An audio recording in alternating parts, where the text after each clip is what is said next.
Hey, hockey fans, and welcome back to another edition of Puck My Life. I'm joined with Mark tonight. How we doing there, sir? Not too bad tonight. I'm excited to see the video that you put together. We were talking about it a little bit. I don't know anything that Tyler's about to show us, so it's new for me. I'm going to attempt to ask any questions you guys might have and kind of go from there. All right, so tonight we're going to go over how much it costs to go see the Newfoundland Growlers. So in one of our previous episodes, we were going over our top 5 teams that we wanted to see in the ECHL. And one of those teams for me was the Newfoundland Growlers. And if you watch the video, Mark was actually pretty surprised that I chose this team. He wasn't really thinking that these guys were going to be on my list, were you? No, I didn't at all. Yeah, I kind of threw him a little bit of a curveball. And we started going over it in the video and realized that of all the teams that were in the ECHL, that we determined that this one is most likely the hardest team to go and see. Now, they might not be the furthest away for some people, but for us, I believe they're the furthest away. But since they're in Canada, they're on an island, they're kind of difficult to get to. So not many people get a chance to really go out and watch these guys. And if you're a diehard ECHL fan, maybe you have, maybe you haven't, but it is actually something that we think that I would see it as very prestigious. If you had one of these pucks in your collection and you actually went and got it from the arena, I think that would speak volumes, wouldn't you? Yeah, that would be cool. I mean, that just has a story behind it, like to show that and then say I had to go through all this would be cool to say. Yeah. So the Newfoundland Growlers, they play at Mary Brown Center, and that's located in St. John's, Newfoundland, which I believe is the largest town, city on the island of Newfoundland. And on this map here, this is from sportsleaguesmap.com. You can see this is a map that we actually showed during the episode. And Mark thought I had to zoom in to find the Growlers. He's like, I can't see them. He's like, you got to zoom in. I was like, no, you got to zoom way out. Yeah. And they're way out here in left field. So it was actually kind of when I first saw this over a year ago or whenever it was, like, yeah, they're way out there. So I'm like, it would be really cool to go out there and catch a game. So we're going to go over tonight what it would actually cost to go see these guys. Now, I actually put together a potential trip to go on. Now, I went over, as you can see here, these are actual dates. These are the actual schedules. These are the actual flights, everything that are going to that can occur during this time to where you could actually go and see the Newfoundland Growlers. Now, one thing I did notice, and as you can see here, Mark, when they are at home, it does look like they try to do a lot of games against one team for a few days in a row because of the travel. And then you can see they have quite a lengthy away schedule. So this is actually to kick off their season. Starting on Friday, March 21st would be your first game. The 22nd and 23rd. So this trip actually encompasses 3 games in 5 days. Now, I actually took, for travel purposes, you have a full day to get there and a full day back, and then you have 3 days of consecutive play. But if you look on here, look at these times. You got 1:30, 1:30, and on Sunday they play at 10:30 in the morning. Wow. I thought that was kind of interesting when I was doing the research for this. Have you seen that before? I've No. never seen that. Yeah. That's early. Now, I'm not 100% sure, but I believe this is in their time because they are actually in the Atlantic time zone, which actually puts them an hour ahead of us. And I didn't know if that was in my current time zone based off of what my computer's set up with and maybe it aligned that way. But I'm assuming that these are actually the Atlantic times that you would actually go to the game when you're in Newfoundland. But yeah, they're playing the Reading Royals for 3 straight games. So this is the potential trip. So starting off, we're looking at our flight. Now, the only thing that I really didn't include in this trip, which would be about another $60 to $100, is just transportation to and from the airport, and then any parking that you would incur when you're down there. So that's the only thing that I actually really left out of this was that. And so for us, we would be flying out of Detroit Metro, and you can see here $786.82. This is round trip. This is one person.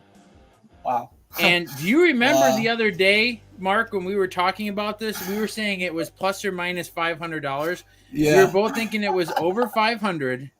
Yeah. But we're into $786 just in our plane ticket. Wow. Yep. So I'm excited to see. Yeah. Where So we're going. I'm assuming that the way that this is, I've flown to Canada before. Usually you fly to Detroit, you get a connecting flight in Toronto, and then that takes you all around. But yeah, it's a one-stop trip, and then that's the one stop is in Toronto. You leave at 4:00 p.m. You get in at about midnight in St. John. So I don't think that that's terrible for getting out there. And then back, it's not as bad. It's still another stop in Toronto to get your connecting flight back to the States. But yeah, we're already at almost $800, and we've just got there and back. Wow. All right, let's move on. Next up is lodging. Now, there was actually a decent amount of lodging options available. I was kind of looking at a few different ones. There was the one here that was actually like a hotel. I actually went with that one for the sake of the argument. But there was like the Cottage Inn, $77.99. So actually, lodging wasn't as bad as I thought. Like, I thought this would be a lot more. But since the two of us would be going on a potential trip like this, we'd be splitting this cost. Yeah. So it's saying with the total, with all the fees and everything, you're looking at about $450, and then divide that by 2. So not terrible in considering where it's located. Then I went over miscellaneous travel, which includes any like little transportation you have, food per day. I put that at about $250. I had it at $50 a day per person. So, I mean, it just depends on how you're, but I thought that was like a good kind of way to gauge it. Yeah, for everything. So, had to throw the poutine on there. I'm not sure how they get around in Canada, but I'm sure it's not far off from that. You know, when you're out in the bush like that, you got to be able to just, plow through stuff. So, yeah, that's the Ice Explorer. That's actually kind of a cool little vehicle. But, yeah, so $250 for that, $50 a day. I think that's pretty reasonable. All right, so getting into the games itself. The cool thing about this trip is that if we were to go out there, we're actually seeing 3 games instead of just one. So the ticket price on here, the $60 to $75, that's for all 3 games, depending on where you sit in the arena. So you get the cheap seats, you're looking at about $60 for all 3 games, to the high end of $75. Pucks, based off their website, now they did not have any official game pucks left, so it did not show any pricing for that. But the other ones that I did see, the pucks are ranging from $10 to $12 a puck.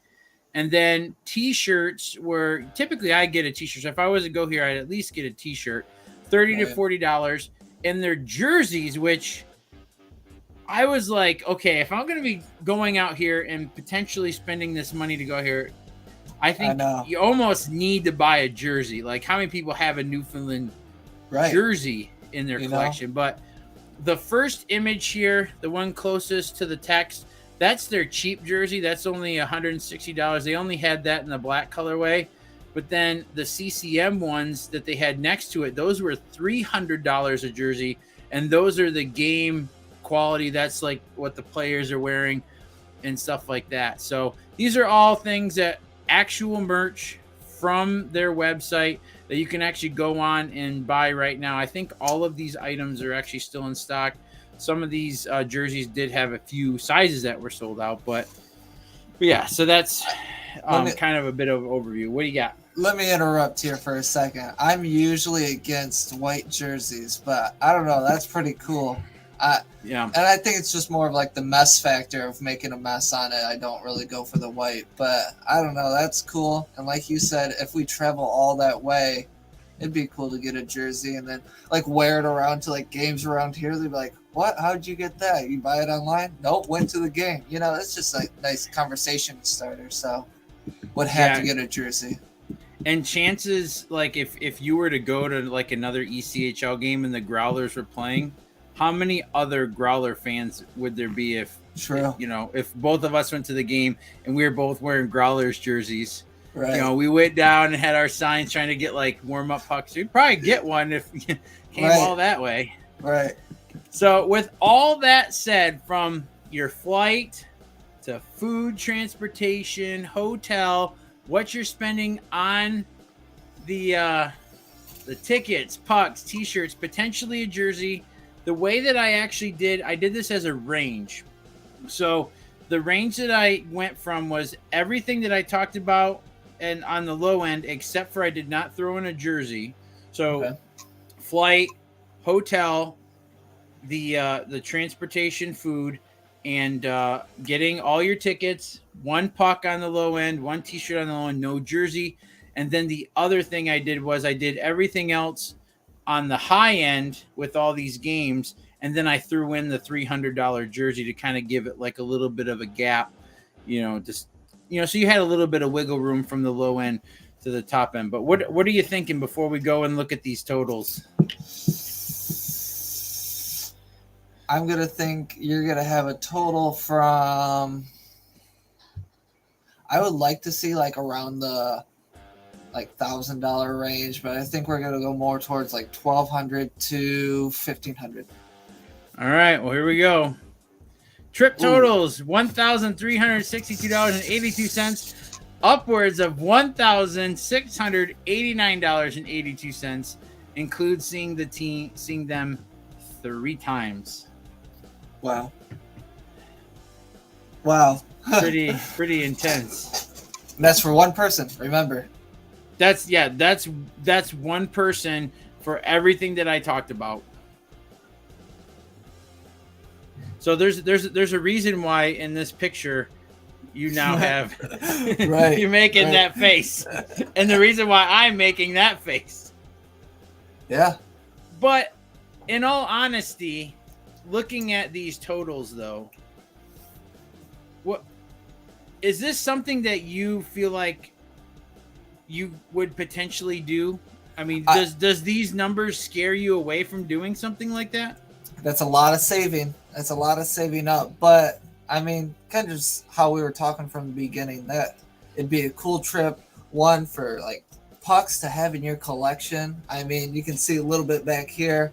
I like my pucks. You can see Tyler's above him. We have our collections, and it would be cool to have that one in there.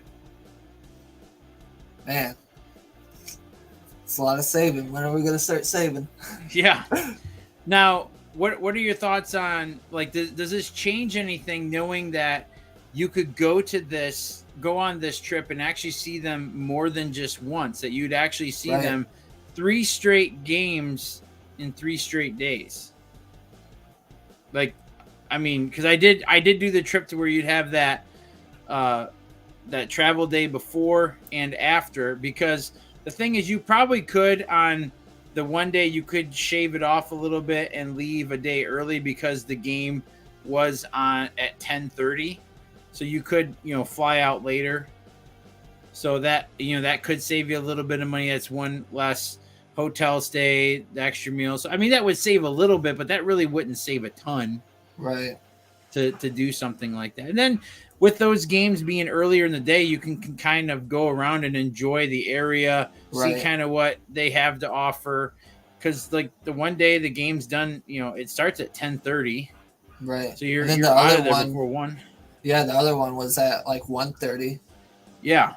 So you still have a lot of downtime. So I don't know. I mean, chances are, guys, this is probably something that unfortunately we're not going to be able to do this year, just with some of the travel stuff that's going on out there. If things start to get a little better and open up a little more, then maybe. But part of the thing too, as I was seeing it, there wasn't a lot of flights during some of the peak hockey months. So it seems like if you are wanting to go out and see these guys, the best time to go is in the October time, because of just the weather and all that kind of stuff makes things a little more difficult. So that's what I would suggest. But I mean, it's definitely more than what I thought. But after I looked at what all you're getting, exactly how far you're traveling and everything, it seemed actually pretty reasonable. Yeah. I mean, that's a lot of money, but you got to figure you're taking, 2 flights, and that's a long ways. I mean, it's like I talked about in the one episode, it's like 8-9 hours just to drive to Ottawa. And I don't even think that's, as the bird flies on, I don't even think that's halfway. Yeah. It might be close, but I don't think it is. So it's like this is quite the trip. Now, would you guys take this trip? Let's leave some comments down below. Or if you have taken this trip, let us know how it went. Yeah, I'd like to see that. If any of you guys have been to see the Growlers, or even if you're from the area or whatever, I'd like to just kind of hear some of your guys' stories on that. That'd be really cool to see that. Yeah, hopefully someday we can make our way out there. But yeah, it was fun doing this one. I definitely liked it, and it was good. So we're gonna try to switch up and do some of these like more mini episodes where we kind of just focus on like one topic. We'll leave out some of the other stuff that we do, like question of the week and all that kind of stuff. But this one we're just kind of just honing in on the one thing, and I think it was kind of cool. I think people would enjoy this. So if you guys want to see more content like this one, let us know below. Hit that like button, share the video with anybody that you think that would enjoy this as well. That's a great way to help us build up what we're doing and put out more content like this. We'd also like to thank everybody who stopped by and watched this. Thanks for all the new subscribers that we're getting. We're very, very honored to have all you guys come along with us on this journey. So Mark, you want to talk about what we got coming up on Monday? We have an arena view coming up on Monday. I don't think we decided what we're going to do yet for that one, because we've gone to quite a bit of arenas. So yeah, we're still hashing out the details on that one. Like you said, we do have a lot that we could do. So that one we'll just leave that as a mystery for now. But you'll have to tune in. We're gonna try. I think we're gonna try to do that one live, right? We are gonna try to do that. Yes, that one will be live. We'll be posting that up on our Instagram as well. So if you're not following that, please go over and check that out as well. I think that's all about it for me today. Do you have anything else before we let everybody go? No, that's about it. Make sure you subscribe, like, ring the bell so you get notified when we're going live. And it's all for the love of hockey. All right, guys. You guys have a great night, and we'll see you Monday.